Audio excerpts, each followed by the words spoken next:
এক্ষেত্রেও গুনাহ। আপনি এটা পার্থিব সুবিধা আদায়ের জন্য বা একটা সুবিধা পাওয়ার জন্য যদি দাড়ি ছোট করেন, সেটা অবশ্যই তাকওয়ার খেলাফ, সেটা অবশ্যই গুনাহের কথা। আল্লাহর উপর ভরসা করা উচিত এবং আল্লাহর উপরে তাওয়াক্কুল করা উচিত। হ্যাঁ, যদি আপনি এটি করেই ফেলে থাকেন, সেক্ষেত্রে তওবা করবেন, আল্লাহ তাআলা আশা করা যায় মাফ করবেন। একজন ঈমানদার তিনি আল্লাহর প্রতি ভরসা থাকা দরকার। দিনের ক্ষেত্রে নো কম্প্রোমাইজের লেভেলে যাওয়া দরকার। আল্লাহ তাআলা রিজিকের মালিক, না খাইয়ে মারবেন না। হ্যাঁ, আমি যদি দিন পরিপূর্ণভাবে মানতে গিয়ে কোনো হারাম কাজ না করে যদি কোনো সুবিধা পেতে পাই, আলহামদুলিল্লাহ। না হলে আমি এটাকে আল্লাহর জন্য স্যাক্রিফাইস হিসেবে ধরব। এরকম ইমানি পাওয়ার এবং শক্তি আমাদের থাকা উচিত। মোহাম্মদ সাজিদ লিখেছেন, আমার বয়স ১৬ বছর। আমি এখন ১০ম শ্রেণীতে পড়ি।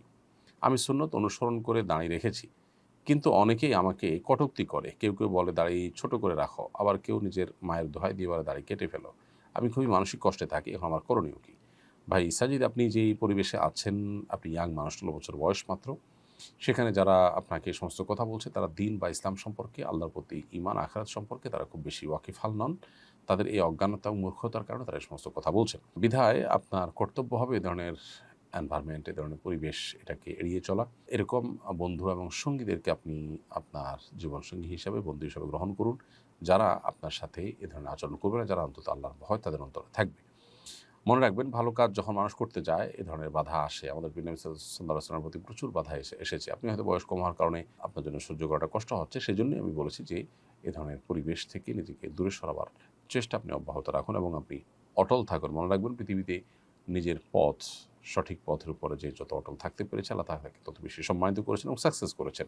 আপনি যদি অন্যায়ের কাছে মাথা নত করে ফেলেন বা হার মেনে নেন, তাহলে সেক্ষেত্রে এটা হবে আপনার আদর্শিক হার, এটা হবে আপনার অবস্থানের হার। অতএব সেটি করা উচিত হবে না।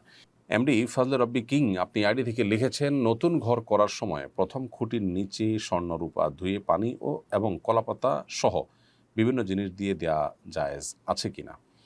নতুন ঘর করার সময় খুঁটির নিচে স্বর্ণরূপা ধুয়ে পানি বা কলাপাতা দেওয়া, এই জাতীয় বিষয়গুলো নিছকই কুসংস্কার।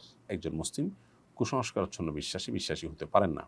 মুসলিমের বিশ্বাসের ভিত্তি হবে কোরআন অথবা সুন্নাহ, কিংবা কোনো বিজ্ঞানভিত্তিক গবেষণা বা অভিজ্ঞতার ফসল। এর উপর ভিত্তি করে মুসলিম কোনো বিশ্বাস করতে পারেন। কোনো কাজ করে অভিজ্ঞতা দ্বারা প্রমাণিত হয়েছে এটা কার্যকর, বা বৈজ্ঞানিকভাবে এর যৌক্তিকতা প্রমাণিত হয়েছে, আল্লাহ এর ভিতরে এই কার্যকরিতা রেখেছেন, তখন সেটি আপনি বিশ্বাস করবেন, এটা করলে এটা হয়।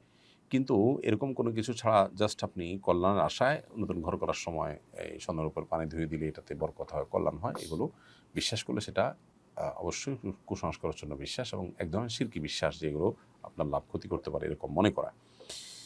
পাশ্চাত্য সংস্কৃতির প্রভাবে মুসলিম সমাজের নিজস্ব শিল্প, ভাষা ও রীতি বিলুপ্তির হাত থেকে কীভাবে বাঁচানো যায়, আপনার পরামর্শ কামনা করছি।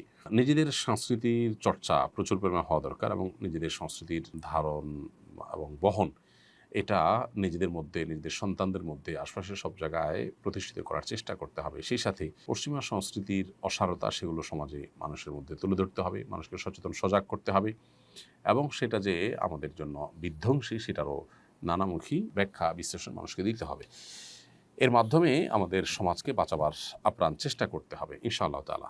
আবার অনেক সময় অর্থনৈতিক দুর্বলতার কারণেও ভিনদেশি সংস্কৃতির প্রভাব আমাদের উপর এসে পড়ে।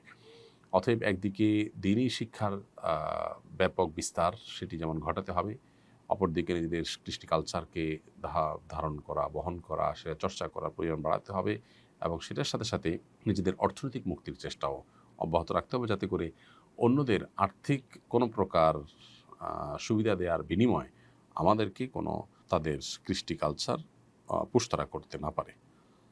মোহাম্মদ সাকিব লিখেছেন, ব্যবসায় কতটুকু মুনাফা হাসিল করা যাবে এবং ১,০০০ টাকায় কয় টাকা লাভ নেওয়া যাবে শরীয়ত মোতাবেক? ভাই সাকিব, আপনার ব্যবসাতে নির্দিষ্ট কোনো অ্যামাউন্ট শরীয়ত ফিক্স করে দেয়নি যে এই পরিমাণ লাভ করতে পারবেন, হার ঠিক করে দেয়নি। এটা আসলে স্থান, কাল, পাত্র ভেদে পার্থক্য হয়। কোনো ক্ষেত্রে হয়তো একটা মাল অনেক দিন পরে একটা বিক্রি হয়, পরিমাণে সেটার বিক্রির রেশিওটা অনেক কম, সেটাতে লাভ বেশি করতে হয়। আবার অনেক সময় দেখা যায় যে কোনোটাতে রেশিওটা অনেক বেশি, সেখানে লাভ কম করলে চলে। তো এটা ডিপেন্ড করে আসলে পরিস্থিতি, পরিবেশ এর উপরে অনেকখানি। এর পাশাপাশি আরেকটা জিনিস আমাদেরকে মাথায় রাখতে হবে, সেটা হলো যে ইসলাম ক্রেতা এবং বিক্রেতার অধিকারকে এত বেশি সংরক্ষিত করেছে যে ক্রেতা বিক্রেতা উভয় যদি কোনো পণ্যের দামের উপরে সন্তুষ্ট চিত্তে তারা যদি স্থির করেন এবং তারা যদি ঠিক করেন, তাহলে সেক্ষেত্রে শরীয়ত সেখানে আসলে কোনো ইন্টারফেয়ার করতে যায় না যে এটা নাজায়েজ বা গুনাহ। তবে মৌলিকভাবে এখানে একটা নৈতিকতার ব্যাপার আছে। আপনি কোনো প্রকার সিন ক্রিয়েট করে বা বিপদের মধ্যে ফেলে ক্রেতাকে আপনি সেখানে দাম বাড়িয়ে নেওয়ার চেষ্টা করছেন কিনা সেটা দেখার বিষয়। একটা জিনিস মার্কেট আউট হয়েছে, ক্রাইসিস তৈরি হয়েছে, ক্রেতা কিনতে বাধ্য, সেই সুযোগে আপনি সেটার দাম বাড়িয়ে নিলেন। তো এটা তো অবশ্যই অন্যায় এবং অনুচিত। এবং একইভাবে আপনার অযৌক্তিক হারে দাম নিলেন, হয়তো কোনো কারণে মানুষ জানে না সে কারণে। তো সেটাও নাজায়েজ এবং গুনাহের কথা। আবার যদি কোনো দেশের কোনো সরকার, কোনো নির্দিষ্ট অথরিটি তারা সার্বিক বিবেচনা করে একটা মূল্য নির্ধারণ করে দিয়ে থাকে এবং সেটা যদি অযৌক্তিক কিছু না হয়, তাহলে সেক্ষেত্রে সেটাও মেনে চলাটা কর্তব্য, না হলে গুনাহগার হবেন। লিপি আক্তার নূপুর আপনি লিখেছেন, পিতামাতা যদি সন্তানের সাথে বৈষম্য করে তাহলে ইসলাম কি বলে? পিতামাতাও যদি বৈষম্য করে সেটা অন্যায়, অন্যায়, অন্যায় সর্বাবস্থায়। অতএব মা বাবাও সন্তানদের প্রতি যেন জুলুম না হয় সেদিকটা তাদের খেয়াল করতে হবে। মা বাবা হয়েছেন দেখে তারা যা খুশি তা করবেন, সেই লাইসেন্স তারা কিন্তু পান নাই। আল্লাহ তাআলা এহসান তার নিজের জন্য আবশ্যক করে রেখেছেন। আল্লাহ তাআলা নিজের জন্য জুলুম না করাকে আবশ্যক করে নিয়েছেন। আল্লাহ সুবহানাহু ওয়া তাআলা বলেছেন, ইন্নী হারামতু যুলমা আলা নাফসি ফালা তাযালামু।